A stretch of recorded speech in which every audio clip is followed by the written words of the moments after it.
This podcast contains strong language and discussions about relationships, sex, and love. It may not be suitable for younger listeners. This is the Can't Keep My Mouth Shut podcast, and I am Nixalina. Hi, it's Nixalina. And I've been thinking about doing this episode for ages, and I don't know why I've left it so long, but here we are, finally. It is called 7 Years of Singapore, Pros and Cons of Expat Life. Now, the reason I've chosen now to do it is actually because I was listening to the radio not so long ago and I heard about this TikTok video that went viral and it was titled Best Thing About Singapore. It was uploaded by an account called Brandon Dior One. And basically a Singaporean girl said, I don't like anything about my country. He's interviewing her and she basically responds like, go there for a holiday, but like, nah, don't move there. And, you know, it's now gone viral. It's now in like the media. I think it's in Mothership and it's been talked about on the radio. And now I'm like, do you know what? Now is a good time to discuss my experience living here, because she definitely says very clearly, holiday's fine, don't move there. She said, I just don't like anything about my country, which is quite a strong statement, girl. Like, you know, United Kingdom, we got our faults, but I still love Britain. I love you guys. I like being English. I like a pint. I like our pubs. I like our countryside. I just feel like saying I don't like anything about my country is such a strong, hard, hateful thought process. And I wanted to now share with Singapore and the expat community the pros and cons I felt living here as an expat. So let's start with, should we do cons or pros? What do we reckon? Let's start with cons, shall we? Let's get the shit out of the way first. Okay. First major con, leaving your family. This has nothing to do with Singapore. This is expat life in general. When you emigrate, you go and you leave your family. It's sad. It sucks. I'm 7,000 miles away from my loved ones and my best friends who I grew up with. My niece is now 6. I haven't been able to get to one of her birthdays. Not one. My nephew is now 2. I didn't see her birth. I didn't see his birth. I wasn't around because I'm 7,000 miles away. I don't have the money to fly back 8-9 times a year. Those flights ain't fun. Even Christmas flights, they are expensive. So leaving your family, it just fucking sucks. Nothing to do with Singapore, just expat life in general. Obviously, if I moved somewhere closer, like, I don't know, Barcelona or Copenhagen, it would be much, much, much easier, much cheaper to go back and see my family. But of course, I flew across the world, didn't I? YOLO! The next major point for the con here is cost of living. But actually not. See, the issue, my main issue is the rent. But we've all been hit with the rent inflation in the last, year and a half? Maybe just before year and a half. The rent is through the roof. And we all know it is. But the actual cost of living, I mean, I went back to the UK this summer and I was like, fuck me. Like, Singapore is kind of cheaper. Honestly, I'm not like eating out, drinking. I'm so shocked. Cabs. I got one cab home from my girlfriend's house to my parents' house when I was staying there this summer, £20 for a 10-minute journey. And it wasn't even early hours. It was 10 p.m. I was like, what? And everything I now mentally convert back into Singapore dollars. So I was like, what the hell? So, and also, of course, it depends where you go, right? If you eat at certain places, if you take a cab everywhere, if you buy your groceries from special places, the actual cost of living is high. If you take the MRT, if you go enjoy the multitude of incredible hawkers here, I love chicken rice. I love it so much. I wish it wasn't so full of calories, if I'm honest, but bloody love it. So yeah, if you walk everywhere, I walk to work every day and I walk home. So that kind of cost of living is low. But generally, maybe the rent, that's kind of, it's not fun at the moment. It never used to be this way. And now it's like, survival mode. But that's a con that's currently. It's not been like a generic con of Singapore. Another issue I'd say is the cost of healthcare. But that's only because I'm personally used to the NHS. Of course, the NHS, if you don't know, in the United Kingdom is free. We get free healthcare. Here, you don't, right? So unless you have your medical insurance and all as a package in your job, I have to personally get private healthcare insurance, so it's expensive, and I'm just not used to it. But also, that's not a Singapore thing. Loads of countries have it, right? That's just an expat from United Kingdom having to actually pay for our healthcare. Hi, it's me. I'm the problem. Singapore, another con I'd say Singapore is quite small in size. The small in size means, of course, it's like a very small community. I seem to be going to the same places, see the same faces, like, you know, it's the same expats, the same locals, and it just feels very small. Also, just logistically as an island, we're small. We are small. I do prefer a place that's more bustling, that's in and out just to meet more people. But that's just how I am, you know. There's lots of people that love that small community vibe, and it makes you feel like you belong somewhere. Another con is your friends leaving. Once again, not a Singapore issue. It's an expat issue. When you're an expat, if you make friends with people, they come and go, they leave, they immigrate back, they move to another country. It's just part of the fluidity and the aspect of being an expat. Also, as we all know, expats here, we work on employment passes. If you lose your job or the employment pass is revoked or whatever, you can't stay here. And lots of people leave because they have to, because they can't legally work here.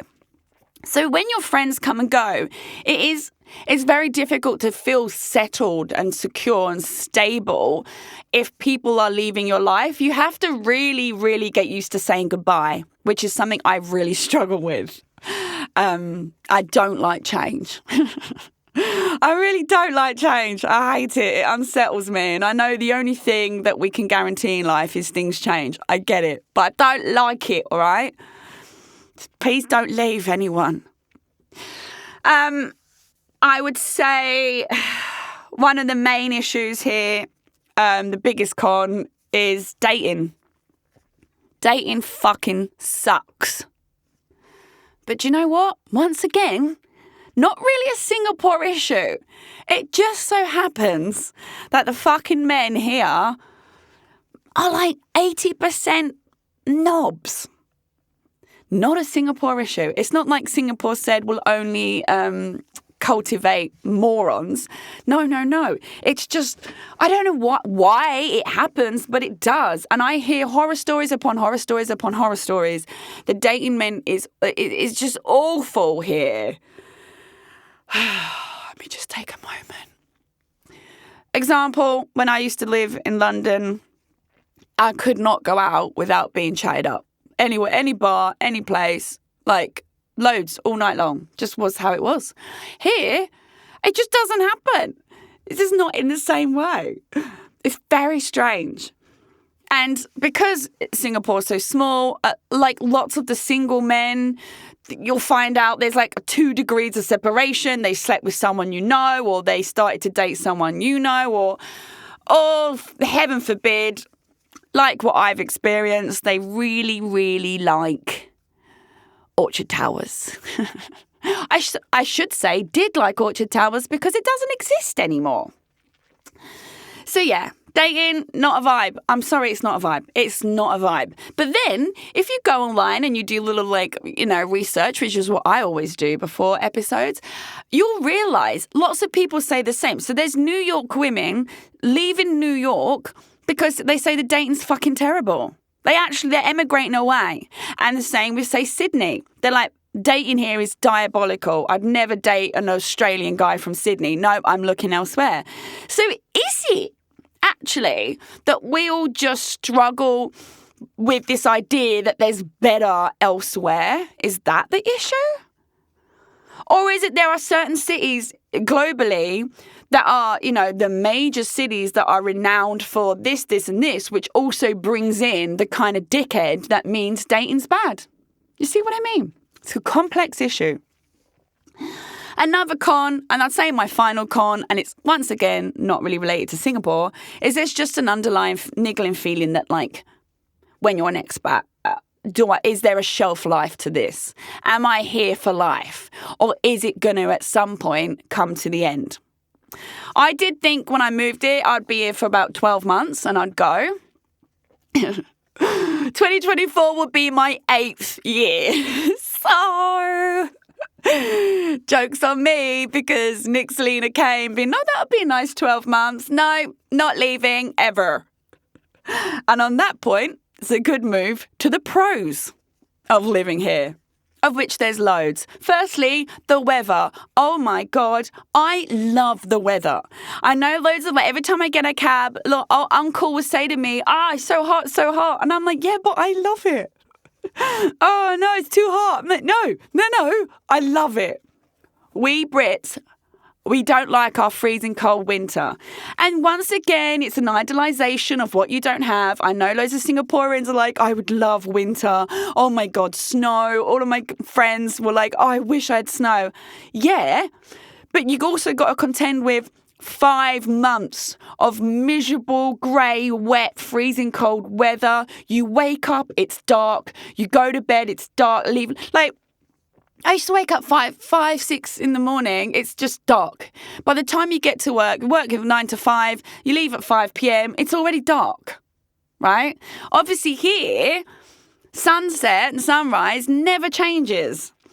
And you have glorious, beautiful, sunny weather. Oh, love it. Love, love, love, love, love. Another pro is the finances. As we're all aware, it's a very low tax space here. And I can't pretend that that's not a plus. It's bloody good.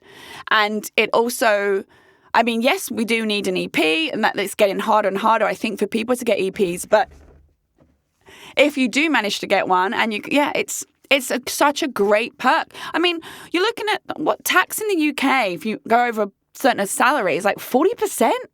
I think Australia, 50%. That's half of your wage just gone. So yeah, it's such a huge plus point to live here. The other big one is the safety. You can't underestimate how important the safety aspect of living here is. I love it. And I go back to the UK and I'm like so on edge because I realise I live in this incredible safe environment and it's just not normal, especially not in like the heart of London. Here, I can leave my bag, leave my phone, go out, chat to people. I can walk home at any hour of the night. And I have such a low anxiety, chilled life living. You just can't underestimate it. Because when I lived in London, and if I walked home at like 8, 9 o'clock at night, I am clutching onto that bag and I am looking around me every 2 seconds. If I hear footsteps or seeing someone walk behind me, I'm thinking, am I being followed? It's very stressful. It's very stressful. So yeah, safety, love it. I can't say how great it is enough to have that inner peace where you feel safe. And I know crimes happen here. I'm not an idiot. But what I'm saying is just in comparison to where I used to live, this is just another world. And it really, really is a game changer for your day-to-day living. Another aspect that I love is how multicultural it is. I remember when I moved here and I was just mesmerised and I marvelled at everything. I would get into Chinatown, I went into Little India, I went to all the hawkers I could. I was exploring anywhere I could go, taking MRTs to random places and I just adore how multicultural it is. I think it's absolutely beautiful. I love to go in all of the temples and just get to know. I love to get to know people. I love to talk to people, and backgrounds fascinate me. And the fact that Singapore has managed to create this incredible space where we can all live in harmony together. I love it. I love it. And it also means you get to try loads of different yummy foods, which is another plus point. The food is incredible. It's a bit spicy because I'm obviously a little wallflower when it comes to spice. Like even if they put too many chilies in a Thai green curry, I'm like crying. And my body will hate me for it the next day. I love the taste of it. I just can't handle it. But yeah, the multicultural side, love. I'm not saying like, other places don't have that. I know London's very multicultural now and all that jazz. But for me, it's just a beautiful perk of Singapore. The other major one, of course, is travel. Singapore is so conveniently located. 2 hours at Bali, hour Vietnam. Hour of it. It's so incredibly close to all of these other awesome cities. So you can just experience and travel loads, which is fantastic. I know as well in the UK, you can Eurostar to Paris. I used to love doing that. You can 2 hours flight. 2 hours flight from the UK, you're in Rome. Yep. But it's just, Singapore just seems to be such a great melding pot where you just can move freely in between and experience all of these cool places. Like for weekends, I love that. Like Friday night, off I go, Bali, hi, or Phuket, hi. Back Sunday, ready for work Monday. Done. My other final pro is how convenient everything is, because obviously I was thinking about traveling and how convenient traveling is, and actually everything here is convenient. Changi Airport is my favorite airport in the world. Everything's so quick. You turn up, especially obviously having my passport with my EP, I can just go through automated service. Bags usually there within minutes, like 1 or 2 times I've waited half hour for my bag, but everything is so efficient and so convenient. But living here is so convenient. Everywhere seems to be pretty close in comparison to getting cabs or getting the MRT. The MRT is so convenient, so easy to use. Yeah. You get very spoilt living here as a human. That's how I feel. And it makes it very hard to ever want to leave. And, why should we want to leave? And on that note, that is my very, very loose pros and cons list. There's so much I've not included, but mainly because I'm aware that this would be an hour-long episode. There's also lots of pros and cons that are personal to me that I know aren't applicable to majority of expats kind of vibe. But yeah, there is so much more happiness and pros and cons than there are cons to being here. And there is a reason that I am now moving into my 8th year. And the pull and the sadness of being away from my family is strong. It's high. And especially during COVID, it was really high. But it's obviously not overridden all of the pros of how I feel living in Singapore and how lucky I feel. It makes me feel very lucky and happy and privileged to be here. And I wake up every day and I'm like, oh, look at my life. I'm just blessed. One final personal pro is Gizmo, my second non-born cat, is Singaporean. I adopted her from Yishun. She was found under a car, abandoned, covered in fleas and mites with a broken towel. And she's the best thing that ever happened to me ever. So, yeah, she's my huge pro. My little Singaporean fur baby. I love her so much. Anyway, I digress. We are done with this episode. I would love to hear your thoughts on the below. Do you agree? Do you not agree? Have you got any feedback for me? Is there any places you want me to go and explore? Yeah, I'm up. I'm all ears. I've done the night safari, I think about 20 billion times. I love it so much. Happy to go back. Anyone wants to do the night safari with me? Holla, okay? It's one of my favourite places. Or a McRitchie Reservoir nature walk. Oh, if I could move to McRitchie Reservoir and just live with the monkeys, with my cats, I think I would have made it. I would have won at life. Hopefully it's lower rent than what I'm paying now. And on that note, thank you so much for listening, and I will see you guys next week. Thanks for listening to the Can't Keep My Mouth Shut podcast. Produced and hosted by me, Nick Selena, and recorded in the Splicecast Studios in Singapore. I'm available to listen to on Spotify, Apple Podcasts, Google, and all major podcast listening apps. Do subscribe to enjoy a new episode every Monday evening.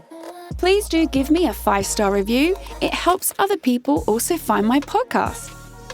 For more content and features to read, you can check out my website, nickselena.com. That's nickselena.com. I'm also on social media. Simply search @nickselena, NIXALINA, to find me. Don't be shy. Come say hi.